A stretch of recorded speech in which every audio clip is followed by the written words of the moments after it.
السلام عليكم ورحمة الله وبركاته. ربي يسر ولا تعسر وتمم بالخير وبك نستعين يا فتاح.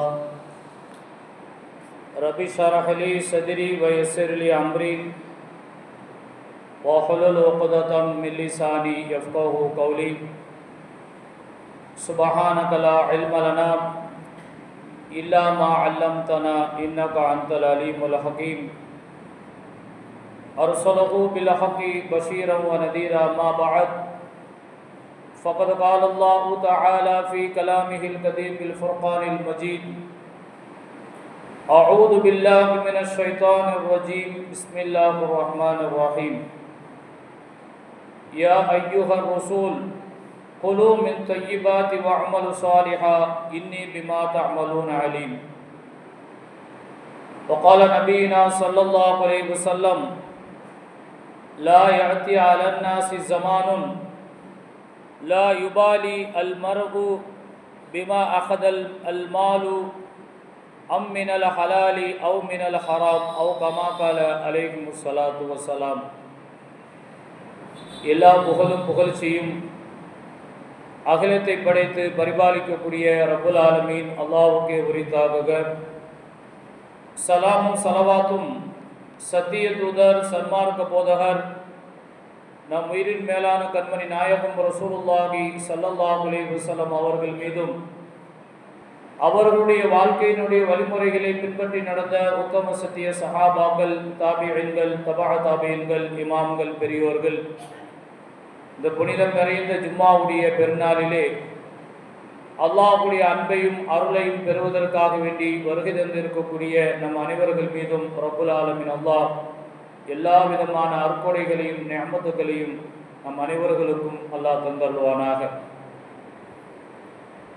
கண்ணியத்திற்கும் மிகுந்த மரியாதைக்கும் உரிய அல்லாஹ்வின் நல்லடியார்களே, மனித வாழ்க்கையினுடைய ஆதாரமாக இருப்பது பொருளாதாரம். பொருளாதாரம் இல்லாமல் வாழ்க்கையை நகர்த்துவதற்குகின்றதே அது மிகப்பெரிய சவாலான ஒன்று. இஸ்லாமிய மார்க்கத்தில் பொருளாதாரத்தை நல்வழிகளில் பெருக்குவதற்கும் அதற்காக வேண்டி உழைப்பதையும் இஸ்லாமிய மார்க்கம் வரவேற்கின்றது. அல் குர்ஆன் ஷரீஃபிலே ரப்புல் ஆலமீன் அல்லாஹ் மனிதனுடைய தன்மைகள் குறித்து சொல்லும் பொழுது, இன்னஹு லிஹுப்பில் கைரி லஷதீத், மனிதன் பொருளாதாரத்தை அதிகம் நேசிப்பவனாக இருக்கிறான் என்று ரப்புல் ஆலமீன் அல்லாஹ் அல் குர்ஆன் ஷரீஃபிலே நமக்கு சொல்லித் தருகின்றான். இந்த இடத்திலே இன்னஹு லிஹுப்பில் கைர், பொருளாதாரத்தை தேடுவது அது நலவான ஒன்று, கைரான ஒன்று என்று அல்லாஹ் சுப்ஹானஹு தஆலா அல் குர்ஆன் ஷரீஃபிலே குறிப்பிடுகின்றார். பொருளாதாரத்தை சம்பாதிப்பது அது நல்வழியில் இருக்க வேண்டும் என்று நம்முடைய இஸ்லாமிய மார்க்கம் சொல்லித் தருகின்றது. பெருமானார் ரசூலை கரீம் ஸல்லல்லாஹு அலைஹி வஸல்லம் அவர்கள் சொன்னார்கள்: லா யஸாலு கதமா அப்தின் யௌமல் கியாமா ஹத்தா யுஸ்அலு அன் ஹம்ஸின். 5 கேள்விகளுக்கு மனிதன் பதில் சொல்லாதவரை ஒரு அங்குலம் கூட அங்கிருந்து நகர முடியாது என்று பெருமானார் ரசூலை கரீம் ஸல்லல்லாஹு அலைஹி வஸல்லம் அவர்கள் சொன்னார்கள். அந்த 5 கேள்விகளில் ஒன்று ஃபீ மக்தஸப வ ஃபீமா அன்ஃபக, பொருளாதாரத்தை நீ எப்படி சம்பாதித்தாய், அந்த பொருளாதாரத்தை எப்படி நீ செலவு செய்தாய் என்பதை பற்றி நீ விசாரிக்கப்படுவாய். அதற்கு பதில் சொல்லாமல் யௌமுல் கியாமாவிலே உன்னுடைய ஒரு அங்குலம் கூட நகராது என்று பெருமானார் ரசூலை கரீம் ஸல்லல்லாஹு அலைஹி வஸல்லம் அவர்கள் சொன்னார்கள். அருமையான பெரியோர்களே, சகோதரர்களே, ஆக பொருளாதாரம் மார்க்கத்தில் அதற்காக வேண்டி உழைப்பது, அதை பன்மடங்குகளாக பெருக்குவதற்கு திட்டங்கள் தீட்டுவது மார்க்கத்திலே அனுமதிக்கப்பட்ட ஒன்று. அதை மார்க்கம் வரவேற்கின்றது, ஊக்கப்படுத்துகின்றது. அல் குர்ஆன் ஷரீஃபிலே ரப்புல் ஆலமீன் அல்லாஹ் நபிமார்கள் விஷயமாக சொல்லும் பொழுது, யா அய்யுஹ ருசூல் குலூ மினத் தய்யிபாத்தி வஅமல் ஸாலிஹா, நல்லதை நீங்கள் சாப்பிடுங்கள், நல்ல அமல் நீங்கள் செய்யுங்கள் என்று அல்லாஹ் சுப்ஹானஹு வ தஆலா நபிமார்களுடைய விஷயத்திலே அவர்களுக்கு உத்தரவாக ரப்புல் ஆலமீன் அல்லாஹ் இடுகின்றார். நபிமார்களுக்கு என்ன உத்தரவோ அதுதான் உம்மத்துக்களாக இருக்கக்கூடிய நம்மவர்களுக்கும் என்பதை நாம் புரிந்து செயல்பட வேண்டும். குர்ஆனிலே மற்றொரு வசனத்திலே ரப்புல் ஆலமீன் அல்லாஹ் சொல்லும் பொழுது, யா அய்யுஹல்லதீன ஆமனு குலு மினத் தய்யிபாத்தி மா ரஸக்னாகும், நல்லதை நீங்கள் சாப்பிடுங்கள், நல்லதை நீங்கள் சம்பாதியுங்கள் என்று ஈமான் கொண்ட விசுவாசிகளை அழைத்து ரப்புல் ஆலமீன் அல்லாஹ் அல் குர்ஆன் ஷரீஃபிலே பேசுகின்றான். பெரியோர்களே, சகோதரர்களே, வஅமலு ஸாலிஹா, நல்ல அமல் நீங்கள் செய்யுங்கள் என்று ரசூல்மார்களுக்கு ரப்புல் ஆலமீன் அல்லாஹ் இந்த இடத்திலே பதிவு செய்யப்பட்டு இருப்பது ஒரு விஷயத்தை நாம் புரிந்து கொள்ள வேண்டும். நல்ல செயலை, அமலை நாம் செய்ய வேண்டும் என்றால் அவருடைய சம்பாத்தியத்தினுடைய வழி நல்ல வழியாக இருக்க வேண்டும். நல்வழியில் அவர் சம்பாதித்தால் தான் நல்ல அமல்கள் செய்ய முடியும். அருமையானவர்களே, அமல்களிலே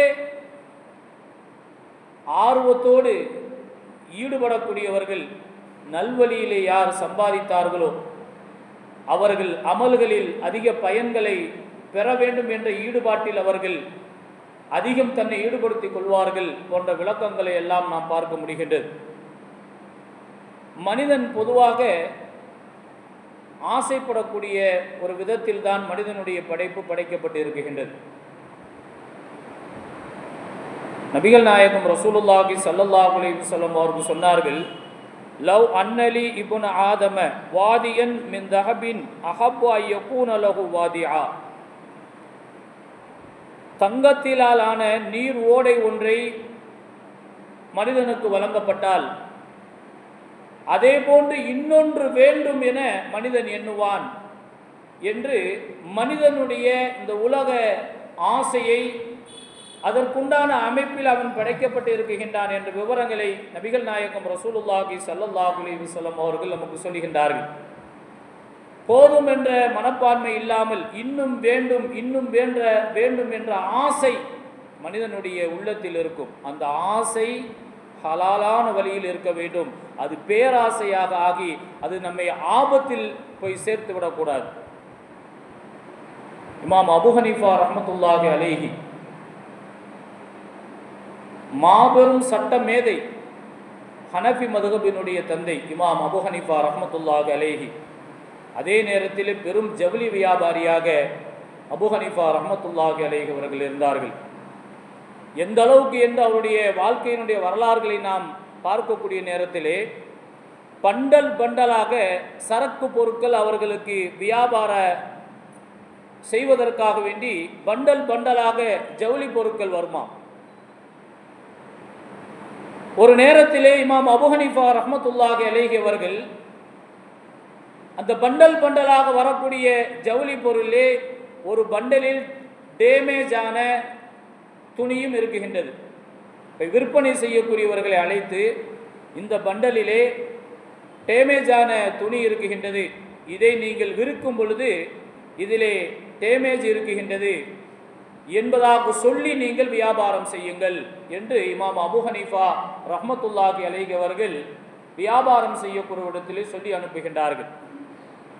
அருமையானவர்களே, வியாபாரம் செய்யக்கூடியவர் வியாபாரத்தினுடைய அதிக ஈடுபாட்டின் காரணமாகவும் அனைத்து ஜவுளி பொருட்களையும் விற்று தீர்த்து விடுகின்றார்கள்.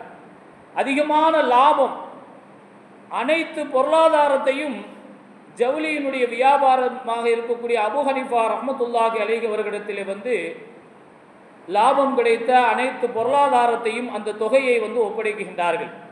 இமாமுல் ஆலம் அபு ஹனீஃபா ரஹ்மத்துல்லாஹி அலைஹி அவர்கள் இந்த விற்பனை செய்த மனிதர்களிடத்திலே கேட்கின்றார், இந்த பண்டலிலே டேமேஜ் ஆன துணி இருந்தது, இதை நீ சொல்லி வியாபாரம் செய்தாயா? இமாம் அபூ ஹனீஃபா ரஹ்மத்துல்லாஹி அலைஹி அவர்கள் கேட்கின்றார்கள். அப்பொழுது வியாபாரம் செய்தவர் தலையில் கையை வைத்து, நான் மறந்து விட்டேன், வியாபாரத்தினுடைய கவனத்தின் காரணமாக அதை நான் மறந்து விட்டேன் என்று இமாமிடத்திலே சொல்லக்கூடிய நேரத்திலே, அருமையான பெரியோர்களே, சகோதரர்களே, மார்க்கத்தினுடைய மிக பெரும் சட்டமேதை, ஹனஃபி மதுஹபினுடைய தலைவர், நமக்கெல்லாம் வழிகாட்டியாக இருக்கக்கூடிய இமாம் அபூ ஹனீஃபா ரஹ்மத்துல்லாஹி அலைஹி அவர்கள் ஒட்டுமொத்த ஜவுளி பொருளையும், எதுவெல்லாம் விற்று தீர்க்கப்பட்டதோ அனைத்து பொருளையும் சதக்கா நீங்கள் செய்து விடுங்கள் என்று இமாம் அபூ ஹனீஃபா ரஹ்மத்துல்லாஹி அலைஹி அவர்கள் ஒட்டுமொத்த பண்டலையும், அந்த விற்று தீர்த்த அனைத்து லாபத்தையும் சதக்கா செய்து விடுங்கள் என்று சொன்னார்கள் என்று நாம் அவர்களுடைய வரலாறுகளிலே பார்க்க முடிகின்றது. நான் செய்த இந்த தவறு ஒருவரை பாதித்திருக்கின்றது, அது என்னை பாதிக்க செய்யும் என்ற எண்ணத்தில் அனைத்து பொருளாதாரத்தையும் நீங்கள் சதக்கா செய்து விடுங்கள் என்று இமாம் அபூ ஹனீஃபா ரஹ்மத்துல்லாஹி அலைஹி அவர்கள் சொன்னதாக அவருடைய வரலாறுகள் நிகழ்ச்சியில் நிதர்சனமாக நடந்த உண்மை. அந்த அளவு எல்லா விஷயங்களிலும் பேணுதலோடு, நீதத்தோடு, நியாயமான முறையிலே வியாபாரத்தை அவர்கள் கடைபிடித்திருக்கின்றார்கள். எனவே தான் ரப்புல் ஆலமீன் அல்லாஹ் கல்வியிலும் அவர்களுக்கு பரக்கத்து செய்தான், பொருளாதாரத்திலும் ரப்புல் ஆலமீன் அல்லாஹ் பரக்கத்து செய்து மிகப்பெரிய செல்வ செழிப்பில் அவர்கள் வாழ்ந்ததாக வரலாறுகளிலே நாம் பார்க்க முடிகின்றது. ஆக வியாபாரம் செய்யக்கூடியவர்கள் மிகுந்த கவனத்தோடு வியாபாரம் செய்யணும். அல்லாஹ் நம்மை பார்த்து கொண்டிருக்கின்றான் என்ற எண்ணம் வியாபாரம் செய்யக்கூடிய ஒவ்வொரு நபர்களுக்கும் உள்ளத்தில் உதிக்க வேண்டும். பெருமானார் ரசூலே கரீம் ஸல்லல்லாஹு அலைஹி வஸல்லம் அவர்கள் சொன்னார்கள், யா அய்யுஹன்னாஸ் இன்னல்லாஹ தய்யிபுன் லா யக்பலு இல்லா தய்யிபா. நிச்சயமாக ரப்புல் ஆலமீன் அல்லாஹ் தூய்மையானவன், சுத்தமானவன். லா யக்பலு இல்லா தய்யிபா, சுத்தமானதைத்தான் ரப்புல் ஆலமீன் அல்லாஹ் ஏற்றுக்கொள்வான் என்று பெருமானார் ரசூலே கரீம் ஸல்லல்லாஹு அலைஹி வஸல்லம் அவர்கள் சொன்னார்கள். ஆக வியாபாரம் செய்யக்கூடிய நாம் சுத்தமான முறையில், மார்க்கம் அனுமதித்த முறையில் ஹலால் ஹராமை பேணி வியாபாரம் செய்வது மார்க்கம் வலியுறுத்தி சொல்லக்கூடிய விஷயம். உங்களுடைய உழைப்பில் சுத்தம் வேண்டும், அதே போன்று உங்களுடைய வியாபாரத்தில் சுத்தம் வேண்டும். சுத்தமாக இருந்தது என்று சொன்னால்தான் நம்முடைய எல்லா அமல்களும் அங்கீகரிக்கப்படும் என்ற செய்தியை பெருமானார் ரசூலே கரீம் ஸல்லல்லாஹு அலைஹி வஸல்லம் அவர்கள் நமக்கு சொல்லி இருக்கின்றார்கள். அருமை பெரியோர்களே, சகோதரர்களே, நபிகள் நாயகம் ஸல்லல்லாஹு அலைஹி வஸல்லம் அவர்கள் சொன்னார்கள், சில மக்கள் ஹஜ்ஜுக்கு வருகின்றார்கள். ஹஜ்ஜுக்கு வந்து அல்லாஹுடைய ஆலயமான கஅபத்துல்லாஹ்விலே இருகரம் ஏந்தி கண்ணீர் விட்டு அழுகின்றார்கள். யா ரப்பி யா ரப்பி, யா அல்லாஹ் என்னுடைய பாவத்தை மன்னிப்பாயாக என்று அல்லாஹ்விடத்திலே யா ரப்பி யா ரப்பி என்று அழைக்கின்றார்கள். மல்பஸஹு ஹராமுன் வ மத்அமுஹு ஹராமுன் வ மஷ்ரபுஹு ஹராமுன். ஆனால் அவர்களுடைய உடை ஹராமான உடையாக இருக்குகின்றது, அவருடைய உணவு ஹராமான உணவாக இருக்குகின்றது, அவர்கள் குடிக்கக்கூடிய பானம் ஹராமானதாக இருக்குகின்றது. இப்படி இருக்கும் பொழுது ஃபஅன்னா யுஸ்தஜாபு தாலிக், எப்படி ரப்புல் ஆலமீன் அல்லாஹ் யா ரப்பே என்று அழைக்கக்கூடிய நேரத்தில் அவன் பதிலளிப்பான் என்பதை பெருமானார் ஸல்லல்லாஹு அலைஹி வஸல்லம் அவர்கள் கேட்கின்றார்கள். ஆக ஹஜ்ஜுக்கு செய்யக்கூடிய அந்த அமல்களிலும் தூய்மை வேண்டும், ஹலால் ஹராமை பேணி அதிலே சுத்தமான முறையில் நம்முடைய பொருளாதாரத்தை எடுத்துக்கொண்டு அந்த ஹஜ்ஜுடைய அமல்களை நாம் செய்தால்தான் அந்த ஹஜ்ஜு மக்பூலாகும், அல்லாஹ்விடத்தில் அங்கீகரிக்கப்படும் என்பதை நாம் உணர்ந்து பார்க்க வேண்டும். பெரியோர்களே, சகோதரர்களே, இன்று இருக்கக்கூடிய உலகம் வேகமாக செல்லக்கூடிய உலகம். இன்று நவீனமான முறையில் மோசடிகள், ஆன்லைன் மோசடிகள், நுட்பமான முறையில் இன்று மோசடிகள் இன்று நடைபெறுவதை நாம் நிதர்சனமாக பார்க்க முடிகின்றது. ஏமாற்று பேர்வழிகள் கூவி கூவி அழைக்கக்கூடிய ஒரு காலகட்டத்திலே நாம் வாழ்ந்து கொண்டிருக்கின்றோம். கூவி கூவி அழைக்குகின்றார்கள். வாருங்கள் இஎம்ஐயிலே உங்களுக்கு நாங்கள் இன்ன பொருளை தருகின்றோம் என்று கூவி கூவி அழைத்து நம்மை ஏமாற்றுவதற்கு திட்டங்கள் தீட்டக்கூடிய காலத்திலே நாம் வாழ்ந்து கொண்டிருக்கின்றோம். பெரியோர்களே, சகோதரர்களே, ஃபோனிலே இன்று மோசடி, ஆப் என்று சொல்லக்கூடிய அதிலே இன்று மோசடிகள், பண பரிவர்த்தனையிலே இன்று மோசடிகள், அதே போன்று நம்பி கொடுத்த பொருளிலே அல்லது பணத்திலே இன்று மோசடிகள் நடக்கக்கூடிய காலத்திலே நாம் வாழ்ந்து கொண்டிருக்கின்றோம்.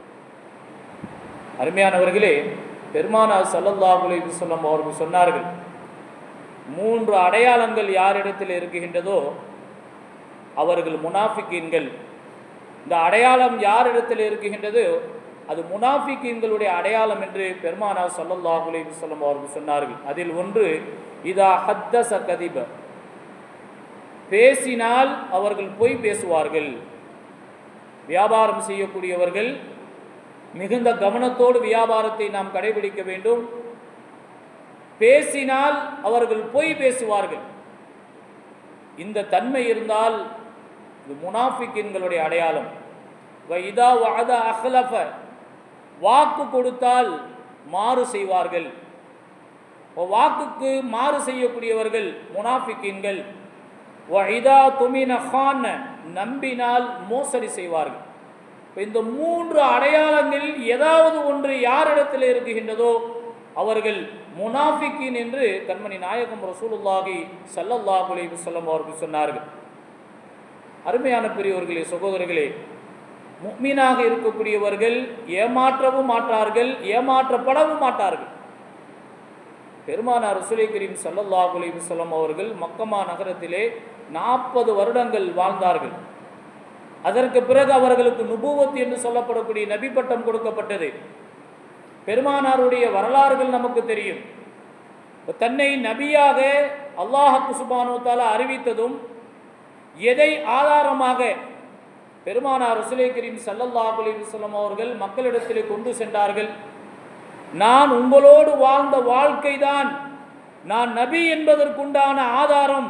எனவே நீங்கள் என்னை நம்புங்கள், நபியாக நீங்கள் ஏற்றுக்கொள்ளுங்கள், நான் அல்லாஹ்வுடைய தூதர் என்று மக்கமா நகரத்திலே 40 வருடங்களாக பெருமானார் ஸல்லல்லாஹு அலைஹி வஸல்லம் அந்த மக்களோடு வாழ்ந்த வாழ்க்கையை ஆதாரமாக வைத்து தன்னுடைய நுபுவத்து செய்தியை அவர்கள் அறைகூவலாக வைத்தார்கள் என்று நம்ம ஹதீஸ்களிலே பார்க்க முடிகின்றது.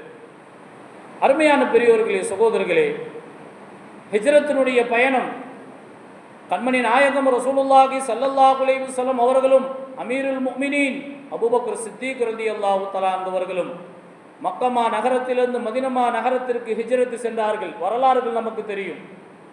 பெருமானாருடைய இடத்திலே அவருடைய மருமக பிள்ளை அலி ரலியல்லாஹு தஆலா அவர்களை தங்க வைத்துவிட்டு பெருமானார் ஸல்லல்லாஹு அலைஹி வஸல்லம் அவர்கள் ஹிஜ்ரத் பயணத்தை மேற்கொள்கின்றார்கள். பொதுவாக அலி ரலியல்லாஹு தஆலா அவர்களும் தன்னோடு இருந்தால் பெருமானாருக்கு இன்னும் பலம். அபூபக்கர் சித்தீக் ரலியல்லாஹு தஆலா அவர்களோடு அலி ரலியல்லாஹு தஆலா அவர்களும் சேர்ந்து கொண்டார் என்று சொன்னால் மிகப்பெரிய பலத்தோடு மதீனா நகரத்தை அடைந்து விடலாம். ஆனால் பெருமானார் ஸல்லல்லாஹு அலைஹி வஸல்லம் தன்னோடு அபூபக்கர் சித்தீக் ரலியல்லாஹு தஆலா அவர்களை மட்டும் அழைத்து செல்கின்றார்கள். தான் தங்கிய இடத்திலே அலி ரலியல்லாஹு தஆலா அவர்களை தங்க விட்டு செல்கின்றார்கள். காரணம் என்ன என்று நாம் பார்க்கக்கூடிய நேரத்திலே பெருமானார் ஸல்லல்லாஹு அலைஹி வஸல்லம் அவர்களிடத்திலே அமானித பொருட்கள் இருந்தது.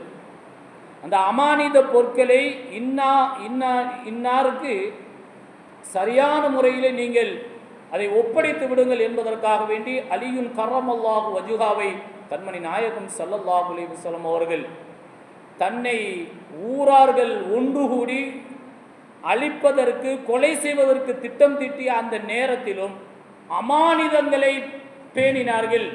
அந்த அமானித பொருட்களை உரிய நபர்களிடத்தில் ஒப்படைக்க வேண்டும் என்ற தூய்மையான எண்ணத்தின் அடிப்படையில் அலியுன் கர்ரமல்லாஹு வஜ்ஹா அவர்களை அந்த இடத்திலே தங்க வைத்தார்கள் என்று நாம் வரலாற்று செய்திகளை நாம் பார்க்க முடிகின்றது. நிறைய நபர்களை நாம் நம்புகிறோம், அவருடைய செயல்கள் நமக்கு வலியையும் வேதனையும் தருகின்றது. சயீத் இப்னு ஸைத் ரலியல்லாஹு தஆலா என்பவர்கள் மர்வான் இப்னு ஹக்கம் என்று சொல்லக்கூடிய பெரும் ஆட்சியாளர், அர்வாஹ் என்று சொல்லக்கூடிய பெண்மணி சயீத் இப்னு ஸைத் ரலியல்லாஹு தஆலா என்பவர்கள் மீது ஒரு குற்றத்தை சுமத்துகின்றார்கள். அக்காலகட்டத்திலே மன்னராக வாழ்ந்த மர்வான் இப்னு ஹக்கம் அவர்களிடத்திலே சயீத் இப்னு ஸைத் ரலியல்லாஹு தஆலா அவர்கள் மீது ஒரு குற்றத்தை சுமத்துகின்றார்கள். அந்த பெண்மணி சொல்கின்றார்கள், என்னுடைய நிலத்திலிருந்து கொஞ்சத்தை சயீத் இப்னு ஸைத் ரலியல்லாஹு தஆலா அவர்கள் அபகரித்து கொண்டார்கள் என்று மர்வான் இப்னு ஹக்கம் என்று சொல்லக்கூடிய பெரும் மன்னரிடத்திலே சொல்லும் பொழுது சயீத் ரலியல்லாஹு தஆலா அவர்கள் இந்த மர்வான் இடத்திலே, என்னிடத்திலே பெருமானார் ஸல்லல்லாஹு அலைஹி வஸல்லம் அவர்கள் சொன்ன செய்தி என்னுடைய மனதிலே ஆழமாக பதிந்திருக்கின்றது, அதன் அடிப்படையில் நான் இந்த உலகத்திலே வாழ்ந்து கொண்டிருக்கின்றேன் என்று ஒரு ஹதீஸை மர்வான் இப்னு ஹக்கம் அவர்களிடத்திலே சஅத் இப்னு ஸைத் ரலியல்லாஹு தஆலா அவர்கள் சொல்கின்றார்கள். மன் அஹத ஷிபரன் மினல் அர்லி லுல்மன் தவ்வகஹு இலா சப்இ அர்தீன், எவர் ஒரு ஜான் நிலத்தை அநியாயமாக அபகரிக்கின்றாரோ மறுமையிலே அல்லாஹ் தஆலா 7 பூமியில் போட்டு அவர்களை வேதனை செய்வான் என்று பெருமானார் ஸல்லல்லாஹு அலைஹி வஸல்லம் அவர்கள் சொன்ன செய்தி ஹதீஸ் எனக்கு நினைவிலே இருக்கின்றது. இப்படி இருக்கும் பொழுது நான் இப்படிப்பட்ட செயலிலே நான் ஈடுபடுவேனா என்று மர்வான் இப்னு ஹக்கம் ரலியல்லாஹு தஆலா இடத்திலே சயீத் இப்னு ஸைத் ரலியல்லாஹு தஆலா அவர்கள் சொல்லும் பொழுது மர்வான் அவர்கள், நீ செய்திருக்க வாய்ப்பே அல்ல, பெருமானாருடைய வார்த்தை இந்த அளவிற்கு உனக்கு ஈமானிலே உறுதித்தன்மையை தந்திருக்கும் பொழுது இது போன்ற குற்றத்தை நீ செய்வதற்கு வாய்ப்பே கிடையாது என்று சொல்லக்கூடிய நேரத்திலே சஅத் ரலியல்லாஹு தஆலா அவர்கள் சொன்னார்கள், என் மீது தேவையில்லாத குற்றத்தை அந்த பெண்மணி சுமத்தி இருக்கின்றார், நான் பாதிக்கப்பட்டவன், எனக்கு அந்த நிலம் தேவையில்லை, யா அல்லாஹ் என் மீது பொய்யான குற்றத்தை சுமத்தி இந்த பெண்ணுக்கு நீ தண்டனை கொடுப்பாயாக, அந்த பெண்ணினுடைய பார்வையை நீ எடுத்து விடுவாயாக, எந்த நிலத்திற்காக வேண்டி என் மீது குற்றம் சுமத்தினார்களோ அந்த நிலத்தை அவர் மீது இறுதி இடமாக நீ மாற்றி வைப்பாயாக என்ற துவாவை சஅத் இப்னு ஸைத் ரலியல்லாஹு தஆலா அவர்கள் செய்கின்றார்கள். ஒரு ஜான் நிலம் அபகரித்து விட்டதாக ஒரு குற்ற வார்த்தை, அருமையான பெரியவர்களே, சஅத் இப்னு ஸைத் ரலியல்லாஹு தஆலா அவர்கள் அப்படியே கொந்தளித்து விட்டார்கள். ஒரு சில நாட்கள் செல்கின்றது. அந்த பெண்மணிக்கு நடந்த நிகழ்வுகளை ஹதீஸ்களிலே பார்க்கக்கூடிய நேரத்திலே ஒரு சில நாட்களிலே பார்வை தெரியாமல் போனது. அதே போன்று பாதிக்கப்பட்டவர், அதே போன்று அந்த இடத்திலேயே விழுந்து அந்த பெண்மணி மௌத்தானால் அதே இடத்திலே அவருடைய கபர் தோண்டப்பட்டது என்று வரலாறுகளிலே ஹதீஸ்களிலே நாம் பார்க்க முடிகின்றது. இதிலிருந்து நாம் தெரிய வருவது என்னவென்று சொன்னால், பாதிக்கப்பட்டவருடைய துவா விரைவாக ஏற்றுக்கொள்ளப்படும். ரப்புல் ஆலமீன் அல்லாஹ் அநீதி இழைக்கப்பட்டவர்களுடைய துவாவை அங்கீகரிக்கின்றான் என்ற உன்னதமான தகவலை நாம் புரிந்து கொள்ள முடிகின்றது. நிலம் ஒரு ஜான் தான், ஆனால் அல்லாஹ் சுப்ஹானஹு வ தஆலா அதற்கு மிகப்பெரிய தண்டனையை கொடுப்பான். ஏமாற்றுவதும் ஏமாறுவதும் முஃமின்களுடைய அடையாளம் அல்ல. தன்னால் யாரும் ஏமாறக்கூடாது என்பதில் நாம் அதிகமான கவனத்திலே நாம் இருக்க வேண்டும். இன்று மனிதனுக்கு ஆசையான வார்த்தைகள் சொல்லப்பட்டு இன்று அந்த ஆசையின் காரணமாக அதிலே மனிதன் போய் விழும் பொழுது அதிலே பல்வேறுபட்ட மோசடிகள் நடைபெறுவதை நாம் இக்காலகட்டங்களிலே நிதர்சனமாக புரிந்து கொள்ள முடிகின்றது. சில மனிதர்களை பெருமானார் ஸல்லல்லாஹு அலைஹி வஸல்லம் அவர்கள் திரும்பி கூட பார்க்க மாட்டார்களாம் கியாமத் நாளிலே. யா ரசூலல்லாஹ் அஸினி, எனக்கு நீங்கள் உதவி செய்யுங்கள் என்று கேட்கக்கூடிய நேரத்திலும் பெருமானார் ஸல்லல்லாஹு அலைஹி வஸல்லம் அவர்கள் அந்த வார்த்தையை காது தாழ்த்தி கூட அவர்கள் கேட்க மாட்டார்கள் என்று ஹதீஸ்களிலே பார்க்க முடிகின்றது. காரணம், அவர்களால் வேறொருவர்கள் பாதிக்கப்பட்டு இருப்பார்கள். எனவே பெருமானார் ஸல்லல்லாஹு அலைஹி வஸல்லம் அவர்கள் அப்படிப்பட்டவர்களுடைய வார்த்தையை செவியேற்க மாட்டார்கள், அவர்களுக்காக வேண்டி உதவுவதற்கு முன்வர மாட்டார்கள் என்று ஹதீஸ்களில் நாம் பார்க்க முடிகின்றது. ஆக முஸ்லிம்கள் என்று சொல்லக்கூடியவர்கள் அனைவருக்கும் நல்லதை நாடுபவர்களாக, அமானிதங்களை பேணி பாதுகாப்பாளராக இருக்கக்கூடியவராக இருக்க வேண்டும்.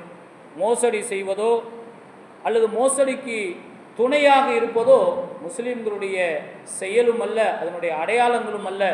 எனவே அருமையான பெரியோர்களே, சகோதரர்களே, மோசடி என்பது மிகப்பெரிய தாக்கத்தை இவ்வுலகத்திலேயே ஏற்படுத்தும், அதற்குண்டான தண்டனையை இந்த உலகத்திலேயே அனுபவிக்க சூழல் ஏற்படும் என்பதை நாம் இந்த வரலாற்று செய்திகளின் மூலமாக இந்த பயானினுடைய சுருக்க கருத்தாக நாம் எடுத்துக்கொள்ள முடிகின்றது. அல்லாஹ் சுப்ஹானஹு வ தஆலா ஹலால் ஹராமை பேணி யாரிடத்திலும் எந்த விதத்திலும் மோசடி செய்யாமல் ஏமாற்றாமல் நாம் நல்ல விதத்திலே வியாபாரங்கள் செய்து மற்ற நம்முடைய தொழில்களை செய்து நியாயமான முறையில் நாம் செய்யும் பொழுது ரப்புல் ஆலமீன் அல்லாஹ் அதிலே அபிவிருத்தி என்று சொல்லக்கூடிய அதிகமான பரக்கத்துக்களை தருவதற்கு அவன் தயாராக இருக்கின்றான். எல்லாம் வல்ல அல்லாஹ் சுப்ஹானஹு வ தஆலா ஹலால் ஹராமை பேணி மோசடிகள் செய்யாமல் நியாயமான முறையில் நம்முடைய தொழில்களையும் நம்முடைய எல்லா விதமான விஷயங்களையும் அமைத்துக் கொள்வதற்கு ரப்புல் ஆலமீன் அல்லாஹ் தௌஃபீக் செய்வானாக. வ ஆகிர் தஅவானா அனில் ஹம்துலில்லாஹி ரப்பில் ஆலமீன். ஸலாம்.